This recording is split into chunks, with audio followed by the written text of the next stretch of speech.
Bom, quero falar sobre a educação pública, ensino superior, principalmente.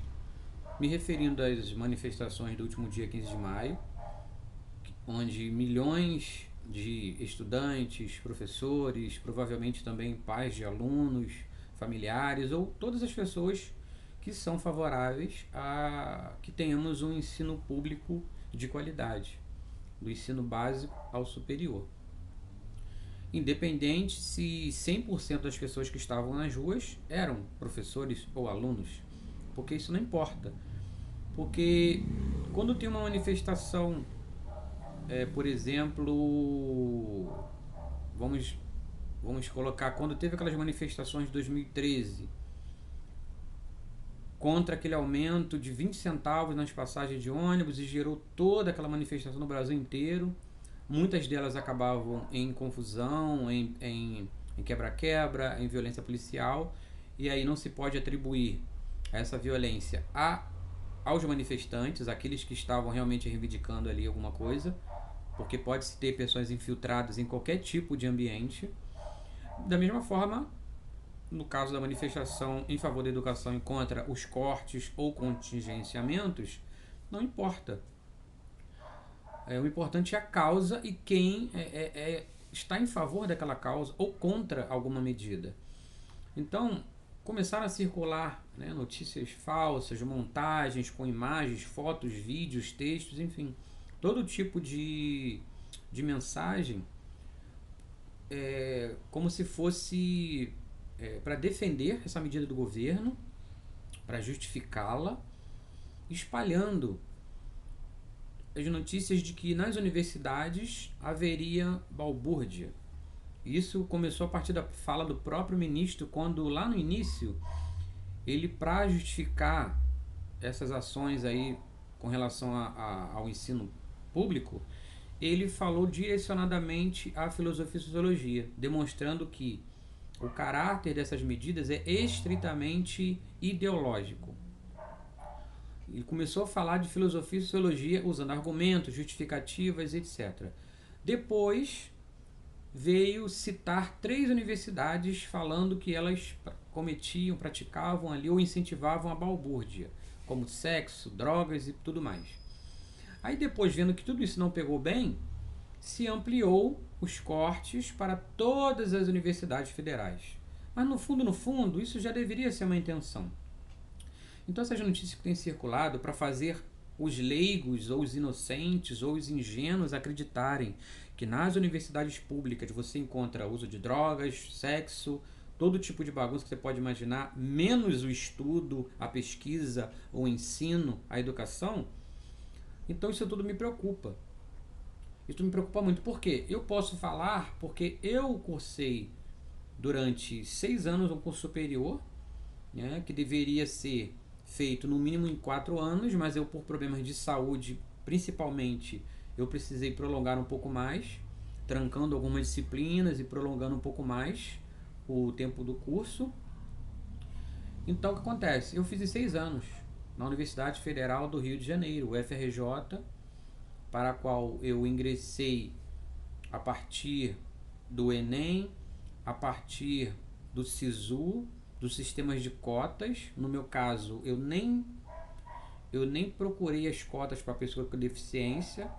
Eu procurei ali na ampla concorrência, que eu imaginei que eu queria concorrer como qualquer um, mas eu me encaixei nas cotas de alunos vindos do ensino médio público.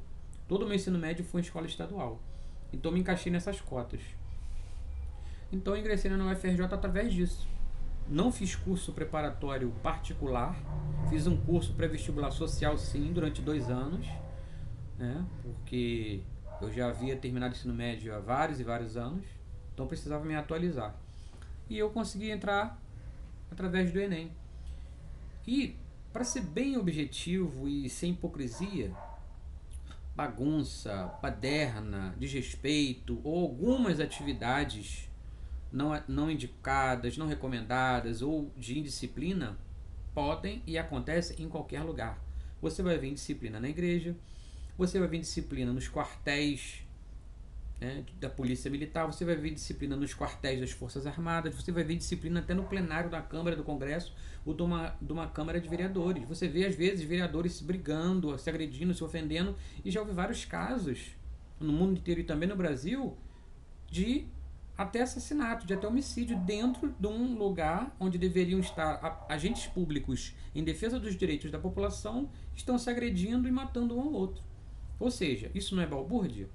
Você vai ver bagunça, violência acontecendo em boates, em danceterias, em casa de show, em churrasco na casa de familiares. Você às vezes vê, acontece uma briga, uma discussão, você vê tudo isso acontece em qualquer ambiente social onde haja mais de uma pessoa. Basta ter duas pessoas e ter um conflito, pronto. Você vê isso na saída, na entrada e dentro dos estádios de futebol, entre outros. Eu podia citar muitos exemplos. Significa que se uma prática é recomendada, que faz parte ali das normas, ou incentivada, ou que todas as pessoas que frequentam esses lugares cometem, aprovam, incentivam aquele tipo de prática? Claro que não. Porque na escola básica, fundamental, você tem aluno que xinga professor, aluno que briga em sala de aula, que responde, que desrespeita. Isso justificaria acabar com a escola? Acabar com toda a educação porque existe desrespeito? Existe desrespeito dentro das famílias, em casa. Balbúrdia, vamos usar esse termo. Então vamos acabar com tudo que tem problema para justificar a não existência daquilo. É uma coisa muito inteligente. Então, para evitar tantos casos de divórcio ou adultério, traição, ninguém mais se casa. Ninguém se relaciona, porque você vai evitar traição, infidelidade, frustrações, decepções. Então, vamos usar racionalidade. Acontece isso em qualquer tipo de lugar. Agora, usar uma imagem, seja verídica de um fato isolado, ou montagem, que é mais grave ainda, para generalizar uma situação e justificar um argumento, além de tudo, pode ser um crime, né? Porque você está comunicando algo que não é verdade, você está compartilhando algo como se fosse uma notícia e não é notícia, sem falar que algumas imagens são inadequadas e talvez até criminosas. Você expõe pessoas sem autorização do uso da imagem dessa pessoa, pessoas em situações, né, de nudez, enfim, você está cometendo várias irregularidades além de apenas provar que você talvez esteja sendo manipulado na sua mente para acreditar em algo que alguém quer que você acredite. Quem é pobre, como eu, classe média baixa, ou pessoa que tem menos condições financeiras, classe trabalhadora na sua maioria, assalariada, sabe muito bem, já deve ter ouvido, ou presenciado, ou ouvido algum relato de alguém falar de uma pessoa rica, de um patrão, enfim, tratando mal, discriminando, menosprezando um pobre, o trabalhador, simplesmente por ele pertencer a outra classe social. A gente não sabe que isso acontece. Seja pessoa empregada doméstica, motorista, servente, porteiro, a gente sabe que existe. Tem gente rica que, tranquila, é respeitadora, é honesta, é digna, né? Não trata pessoas com discriminação, apesar da diferença de classe social. Mas tem gente que não é assim, que despreza e menospreza mesmo. Será que muitas pessoas não se incomodam de ver o filho de alguém humilde, uma pessoa humilde, sem condições financeiras de pagar uma universidade particular, conseguir essa vaga através de uma política pública do governo e de repente está disputando ou até tirando, entre aspas, a vaga de alguém que tem dinheiro, condições de pagar um curso particular, mas que não conseguiu aquela vaga, que foi conseguida por alguém humilde, simples, que estudou ou conseguiu através do sistema de cotas, que é um sistema feito para tentar diminuir as desigualdades e compensar desigualdades históricas? Será que ninguém se incomoda com isso? É claro que sim. Se as pessoas se incomodam em todos os sentidos de ascensão social, seja porque você comprou um carro e está no engarrafamento lado a lado com alguém que é rico, com um carro às vezes até muito mais caro que o seu, mas está disputando o mesmo espaço, disputando a vaga de trabalho, porque você tem um currículo competente, né, qualificado. Da mesma forma, a universidade. Muitos se incomodam sim contra isso, porque existe uma divisão de classes histórica. Não significa que todos querem o combate, a inimizade, a eliminação do outro, né? Uma coisa de guerra mesmo. Mas existe essa luta de classes, ainda que não seja uma luta oficial, uma guerra de vida ou morte, mas existe existe um conflito de interesses, né, do empregador. Vamos colocar esse exemplo bem prático. O empregador, empresário, que vive do lucro, que pretende que sua empresa cresça, se multiplique, expanda seu negócio, isso é lícito, tranquilo, mas que ele vai tentar, mesmo que ele seja uma pessoa boa, honesta, vamos colocar esse exemplo, né, um bom exemplo, mesmo que ele seja a melhor pessoa, honesta e queira pagar um bom salário e todos os benefícios aos seus funcionários, se ele pagar muito além de certa margem, a empresa dele pode quebrar, porque existem custos e imprevistos. Então é uma coisa que nunca vai ter um equilíbrio para agradar a todos. Porque o quanto menos o empregador pagar, é mais lucro e melhor para ele nesse sentido, ainda que ele não explore, não humilhe e pague todos os direitos e respeite, né, a legislação trabalhista, ambiental, ainda assim ele vai tentar pagar o mínimo possível para a sua própria sobrevivência e para a expansão do seu negócio.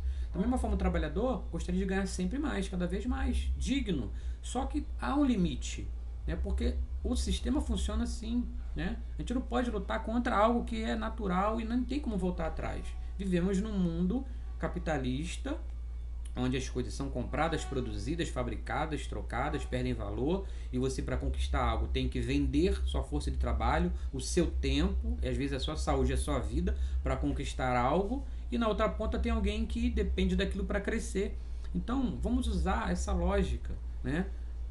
Independente de julgar valores, julgar moral, vamos julgar coisa óbvia e prática. Então, será que, assim como a gente sabe que se criam boatos, inventam coisas sobre pessoas, por que não fariam isso também com relação à política? E faz, a gente sabe que faz. Por que a gente acha que é só do outro lado que faz? Do nosso lado ninguém faz, ninguém comete. Então reflita nisso. Antes de espalhar uma coisa que você não sabe ou até pensa que é verdade, vai conferir. Quando eu recebo a informação, ainda que esteja bonitinha e que alguém que me enviou é um amigo que eu confio, eu vou conferir que site é aquele, se é um site oficial, se é notícia antiga, se é notícia nova. Em outros jornais ou canais se fala a mesma coisa. Então, assim como um boato chegou no teu ouvido sobre alguém, vai conferir com outras pessoas ou de preferência com a própria pessoa se você tem acesso a ela. Então vamos imaginar isso. Confirmar. Primeiro, duvidar de tudo e confirmar, conferir se aquilo é verídico. Então, sou universitário já graduado, concluí meu curso e você pode ter certeza que esse clima, essa imagem que está sendo passada é fantasiosa, é exagerada, é para defender um argumento, né? Defender uma atitude, justificar uma ação equivocada, se usa qualquer tipo de argumento. Então, procure saber com quem faz.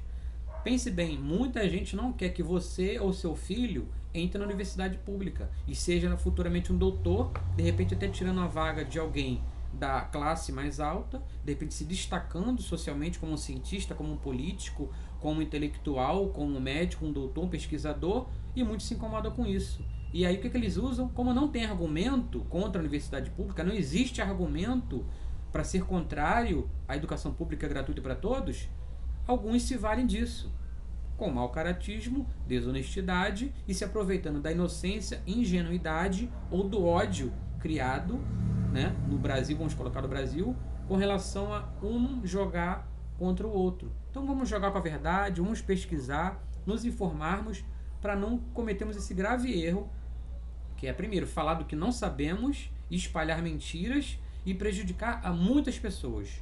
Ainda que você não queira nunca fazer uma faculdade, ou nem pense nisso, ou não conheça ninguém que fez, enfim, a gente não tem que pensar numa caixa fechada só aquilo que nos interessa, só a minha classe, a minha categoria, o meu grupo.